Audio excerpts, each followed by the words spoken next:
This week, the Senate made historic ground and voted for comprehensive immigration reform.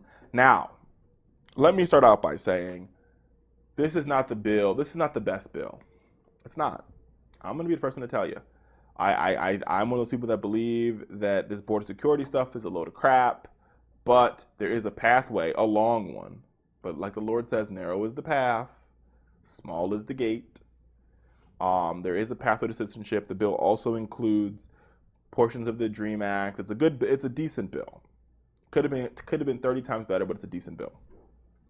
This bill passed overwhelmingly in the United States Senate, 68 votes to 32 votes. And this would put the 11 million, those 11 million people living in the shadows on a pathway to citizenship, which is a great thing for this country. I think it speaks volumes to who we are as a nation. We might be a nation of laws, but we are also a nation of immigrants, and that spoke loudly. Now, where this bill goes next is to the United States House, where all good things go to die. And John Boehner has been very clear that he will let the far-right fringe of his party that don't believe in immigration to control the debate on this, and possibly this bill could die in the United States House of Representatives. The United States House of Representatives have been very clear that they don't want a pathway to citizenship. They've also been very clear that they want to protect the border first, meaning that, and they think the Senate remedy is not good enough.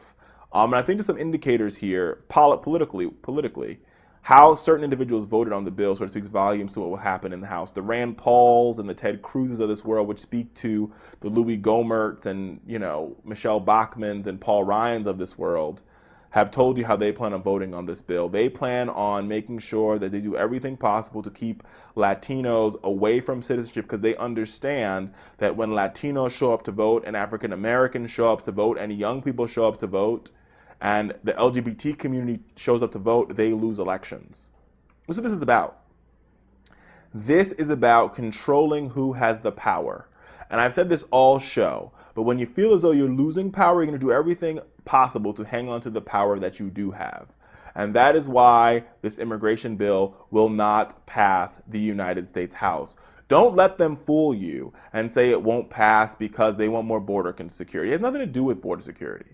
And to be perfectly honest, if this bill hit the floor in the United States House of Representatives without the stupid Hastert rule, or a rule that says John Boehner has to have a majority of his caucus before he votes on anything, it would pass. Because Democrats would vote for this bill overwhelmingly, and so would moderate Republicans. But sadly, John Boehner wants to play politics with people's lives, America. He wants to play politics with people's lives. It's sad, it's despicable, but it's the despicable truth.